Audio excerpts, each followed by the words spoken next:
সঙ্গীতশিল্পী কোনালের কণ্ঠে শোনা যাবে নতুন গান ও জান। প্রযোজনা প্রতিষ্ঠান গানচিল গানটি মিউজিক্যাল ফিল্ম আকারে প্রকাশ করবে। গানটিতে কোনালের সহশিল্পী দি রকস্টার খ্যাত নিলয়। গানটি লিখেছেন আসিফ ইকবাল। গানটি যৌথভাবে সুর করেছেন ঢাকার আফরাল শাহির ও কলকাতার লিঙ্কন। সঙ্গীতায়োজন করেছে আফরাল শাহির।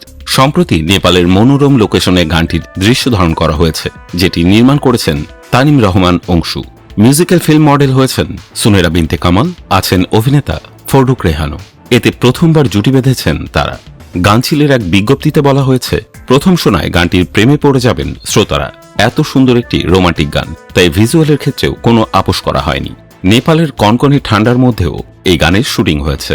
এটি বছরের সেরা রোমান্টিক গান হতে চলেছে, এটাই প্রত্যাশা রাখছে প্রতিষ্ঠানটি। গানটির গীতিকার আসিফ ইকবাল বলেন, এর আগে কোনালের গাওয়া ময়না গান দর্শক বেশ সুন্দরভাবে গ্রহণ করেছে। সেই সাফল্যের ধারাবাহিকতায় আমরা ও জান গানটি নিয়ে এসেছি। এটি একেবারে পিওর রোমান্টিক গান। গানের কথা, গায়কী, সুর, সঙ্গীতায়োজন ও ভিডিও সবকিছুতেই নতুন সংযোজন থাকবে। কোনালের গাওয়া ও জান প্রযোজনা প্রতিষ্ঠান গানচিলের বাংলা অরিজিনালের দ্বিতীয় গান। শীঘ্রই প্রচারে আসবে গানটি।